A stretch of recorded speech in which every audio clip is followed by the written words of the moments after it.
Hey everyone, Chelsea here from A Frugal Homestead. Today's video we're talking about potatoes.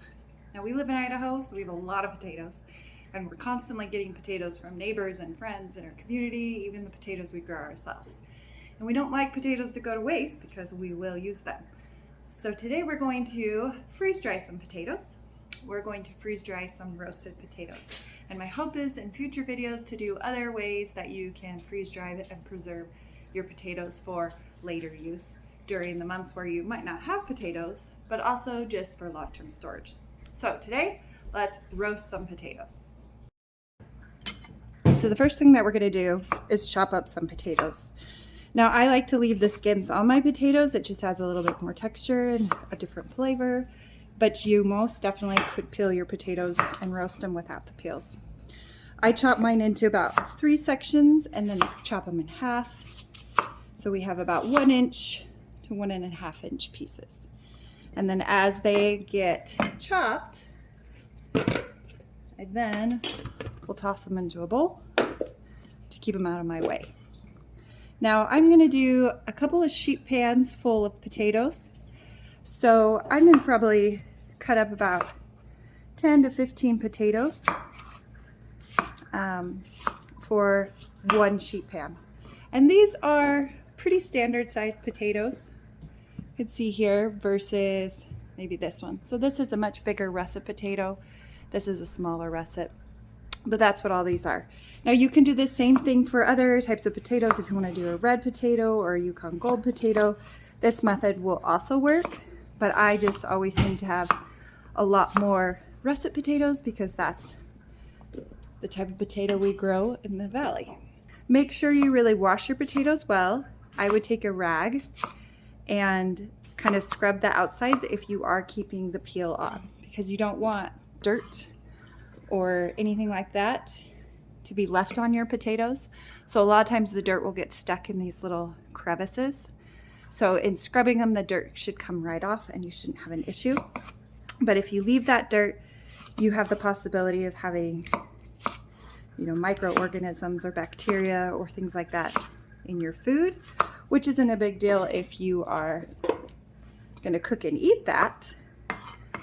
But for freeze drying, we want to make sure everything is as clean as possible so that when it goes into the freeze dryer and it's freeze dried, everything is the freshest and cleanest possible for storage, because any kind of bacteria or anything like that that might get into the bags can cause food to spoil, and then you are up a creek for being able to use those potatoes in the future.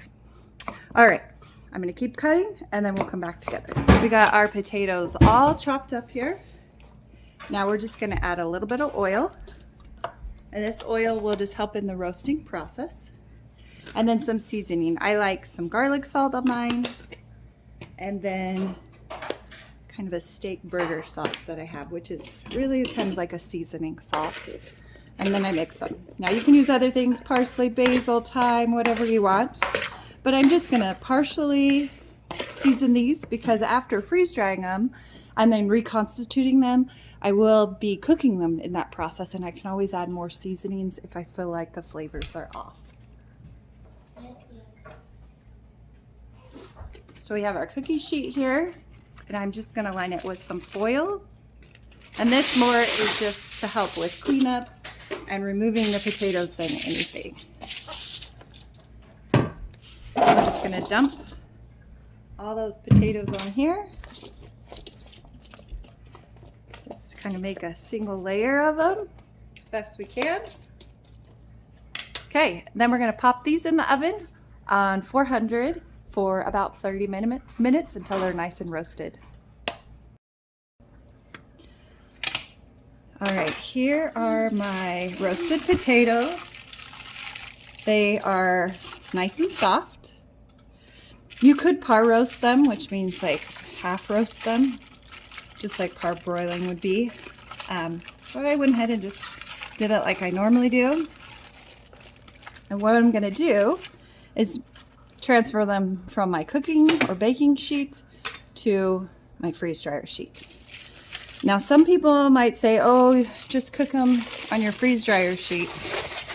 But I personally don't want to ruin my freeze dryer trays. And there's lots of different opinions on if putting your trays in the oven is good for them or not. And in the end, I don't want them to warp, or, you know, I don't want to have to buy a bunch more trays just because I was careless or wanted to take the easy way out. And honestly, my baking sheets are bigger anyway and work best in the oven, and they look like trash, right? Because they have a long life in front of them. So it doesn't bother me to just put them on a regular baking sheet. So I'm just peeling these off because I didn't take a spatula to them at all. And you could take a spatula to them and flip them during the roasting process so they get browned all over. That's kind of up to you. All right. Got all my potatoes off there. Now I'm just gonna move them around on my sheet here. Take up lots of space. They taste really yummy. They're so yummy. So now they're ready to go into the freeze dryer. And I have a couple more sheets of these to do. So once I've gotten those done, we'll come back and I'll show you the freeze dryer. All right, our freeze dryer is all warmed up.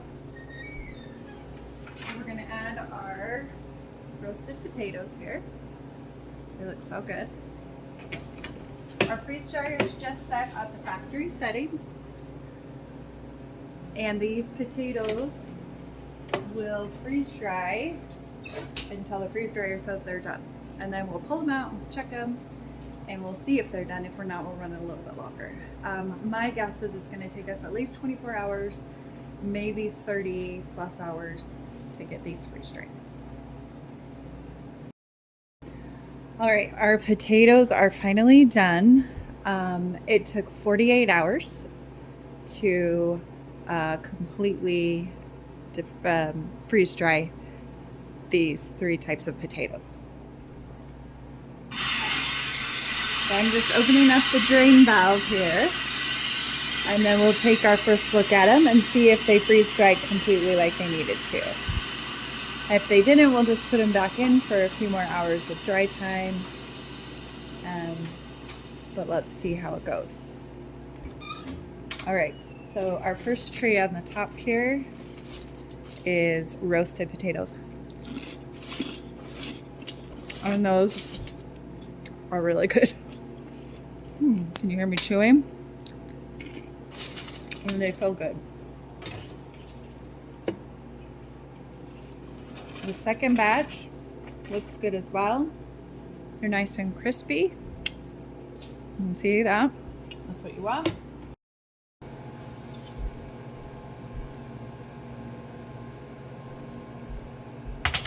So I pulled out these roasted potatoes from the freeze dryer. They look beautiful. Let's see if we can zoom in on that. Ooh, dropped one. And they actually taste really yummy, which is what you want. So we're just going to package them up. I have a couple of different packages. I can use the Harvest Right Mylar bags.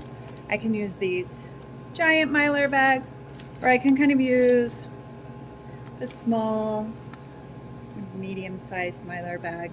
I think I'm going to go ahead and use these Harvest Right ones, just because I think I can portion them like for a meal on this side. So I'm going to put roasted potatoes on here, and 2 potatoes written on here. And then I'm just going to pop the potatoes right into the bag. All right, they're all packaged up. They look super yummy. I'm just putting my oxygen absorbers in there. Open another little pack here. You can get the oxygen absorbers straight from Harvest Right. You can buy them online. And after I open one, I'll just heat seal it again. And I haven't had an issue. And sometimes I'll put them in a Mylar bag as well. So then I'll just kind of the oxygen out of these and seal them with heat. And then I've got yummy roasted potatoes that I can pull out for any meal, for a snack. You could put them in your camping bags when you go hiking, whatever. And they're actually really very tasty. I seasoned them with oil and a garlic salt mix, and then kind of a meat potato seasoning. That's really good. And then this one I'm just making sure, because it's pretty full, I want to make sure it seals well. So I think we're good now. So then I have 4 containers of roasted potatoes, all ready to go into my pantry. And that is how you freeze dry potatoes. There are so many different types of potatoes that you can freeze dry. We did roasted potatoes. I hope this video was informative. Let me know if you have any questions in the comments, and we'll see you next time.